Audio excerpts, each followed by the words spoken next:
Last year, this country minted about 1,200 new millionaires a day, every day, weekends included. And across roughly that same stretch, the wealth of the median American adult fell by about a fifth.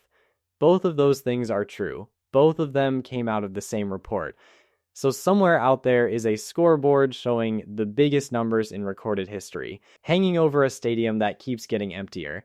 Before you ask whether you're on track, you should probably ask which clock is timing you, because there are two of them running in your life right now, and you have only ever been shown one. Three people today: an electrician who's tired, a dental hygienist who turned down a wedding, and a software developer who makes more than double the electrician and can't tell you where any of it went.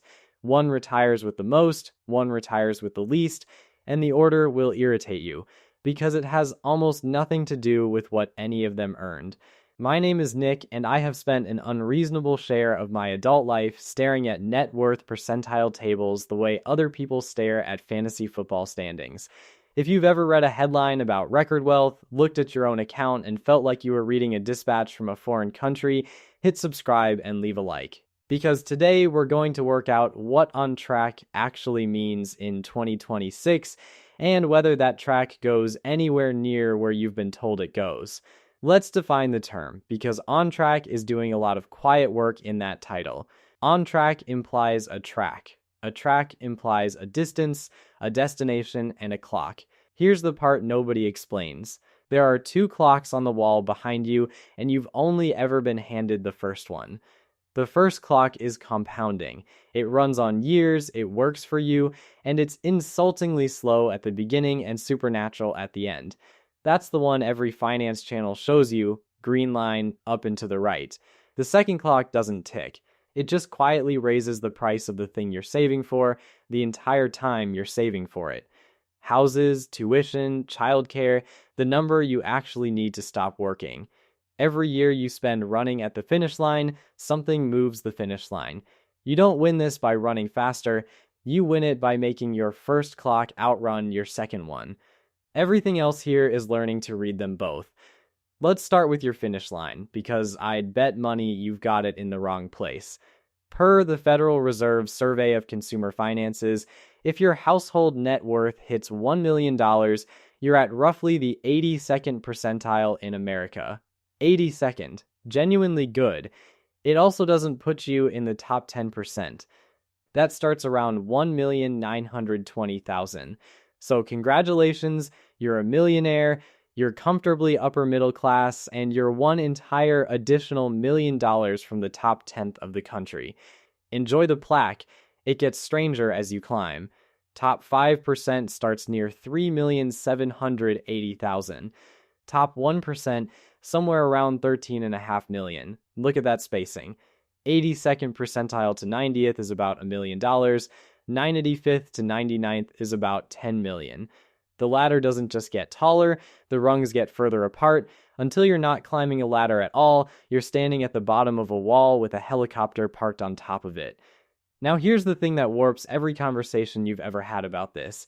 Mean household net worth in America is a bit over $1 million. Median household net worth is about $192,900. The average is more than 5 times the middle. Using the average to describe American wealth is like using the average temperature of an oven and a freezer to plan a picnic. Technically accurate, nobody's eating. If a hedge fund manager walks into a diner with 9 line cooks, the average person in that diner is a millionaire and nobody in the kitchen can make rent. So when somebody tells you the average American household has $1 million, they've told you nothing about any actual American, including you. Median describes a person. Mean describes a distribution. Headlines love the mean, because the mean makes better headlines and worse decisions. Alright, 3 people. Otis is 41, an electrician making about $62,300 a year. His van smells like copper wire and gas station coffee, and there's a radio on the dash with paint on the volume knob that only gets one station. He isn't trying to get rich. Otis has a finite number of ladders left in him, his knees have already told him the number, and he'd like to stop climbing around 60 instead of 68. Wanda is 26, a dental hygienist making about $87,500. She spends her days looking into people's mouths and telling them things they already know and haven't done, which is roughly what I do for a living, so I won't be smug about it. She isn't thinking about retirement. She's 26, retirement isn't a real word yet. What she wants is to never repeat last March when she skipped a friend's wedding because the flight was $400 and $400 was, that month, the whole conversation. Alton is also 41, he writes software, makes about $132,000, more than double Otis. His garage holds a Peloton, a kayak that's been in the water twice, and a truck with a payment near the national average of $770 a month. What Alton wants is simple and a little sad. He'd like to feel the raises he keeps getting. Hold on to those three, because one of them is closer to you than you'd like, and you probably already know which. But first, you need to see how you're being scored. Fidelity publishes the famous ladder: 1 times your salary saved by 30, 3 times by 40, 6 times by 50, 10 times by 67. Row Price says around 11. It's a reasonable framework, and both companies also sell you the funds you'd put that money into. That doesn't make them wrong, it makes them interested. Now, here's what you're actually being measured against. If you're under 35, the median household in your bracket has about $39,000 to its name. 35 to 44, about $135,000. 45 to 54, about $247,000. 55 to 64, about $364,000. Find your bracket. That's the middle of the country, not the bottom. Retirement accounts specifically tell an uglier story. Vanguard's most recent report puts the average 401k balance around $168,000 and the median around $44,000. There it is again, the same trick, the average sitting 4 times higher than the person. And even that flatters us, because Vanguard can only count people who have a Vanguard account. Roughly half of private sector workers have no employer retirement plan available to them at all at any given moment. They're not losing this game, they were never issued a uniform. So if you're 47, earning $75,000, and sitting on $87,000 in retirement accounts, the industry benchmark says you should have $450,000. That is not a shortfall, that's a different sport. Now let me show you the other clock, and this is where the math stops being depressing and starts being almost unfair in your favor. Wanda starts putting $600 a month into a broad index fund at 26 and never raises it once. 39 years to 65. At 7% after inflation, she arrives with about $1,460,000 in today's purchasing power. On her actual statement, at 10% before inflation, it'll read about $3,400,000. Sit with those two numbers because that's both clocks in one sentence. 3.4 million is what the screen says. 1.5 million is what it buys. Same money. The difference is the cost clock, eating 39 years of your lunch, politely, one bite at a time. Now watch what waiting costs, because this is the number you want. Same Wanda, same $600 a month, but she starts at 35 instead of 26. She lands at about $732,000 in today's dollars. 9 years of waiting cost her roughly $730,000. Every dollar she'd deposit in her entire working life adds to about $280,000. So those 9 years cost her more than 2.5 times everything she would ever put in. That's the most expensive purchase in personal finance, and it doesn't feel like a purchase at all. Nobody hands you a receipt for a delay. Here's the same idea pointed at you directly. To land $2 million in today's purchasing power by 65, if you start at 22, about $610 a month, at 30, about $1,110, at 40, about $2,470, at 50, about $6,310 a month. Same destination, same everything, and the price multiplies by 10 across a single working lifetime. Every year you spend deciding, the meter runs. Which is exactly why Otis is not out of this. He's 41 with $11,000 saved, and he starts moving $900 a month, which on $62,000 a year is not a spreadsheet decision. It's a series of small refusals repeated for 24 years. He arrives at about 728,000 in today's dollars, a hair under 1,200,000 on the statement, which, for a man who wanted to stop climbing ladders at 60, is the ladder problem solved, and Alton, on double the income, puts in 300 a month and lands around 437,000. Now, before you decide Alton is the villain of this video, I want you to actually watch what happened to him, because it happens to almost everyone who gets a raise. His income went up about 30,000 over 6 years. Great news.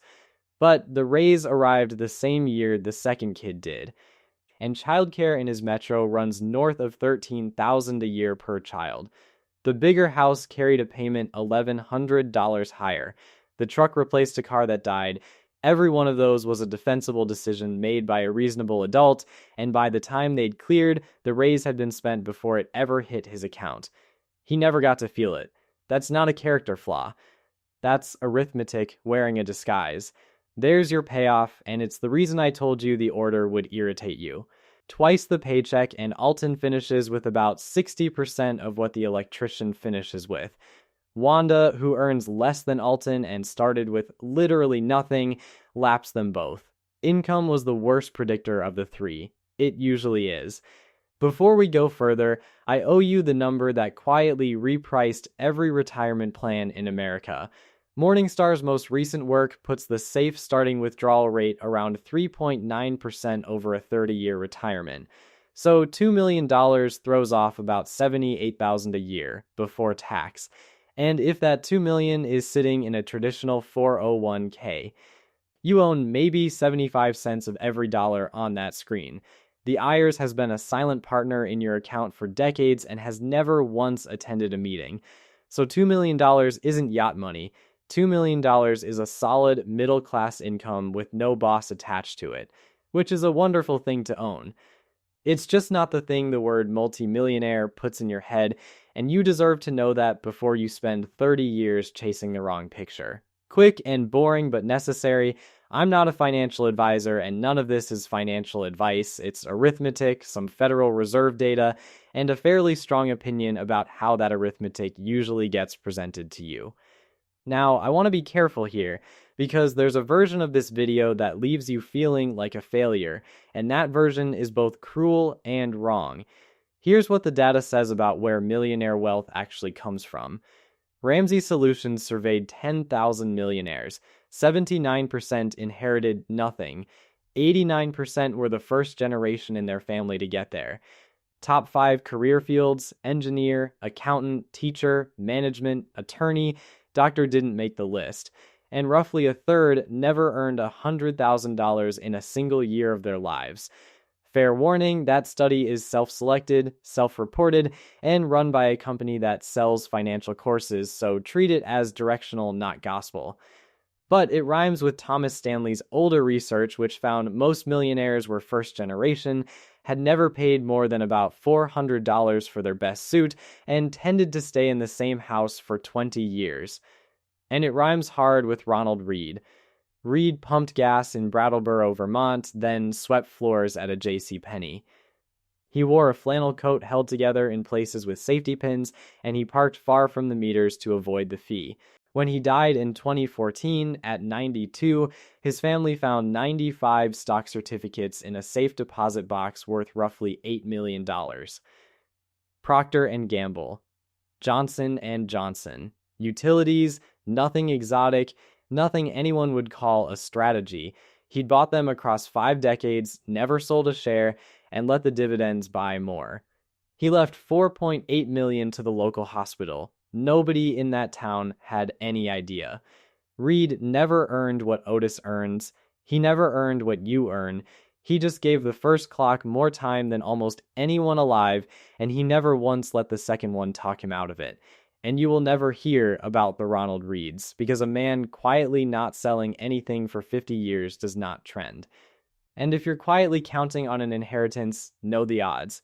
Only about a quarter of households ever receive one, and if you're in that quarter, the median is near $69,000. Not nothing, also not a dynasty, and not arriving in time to change your 30s.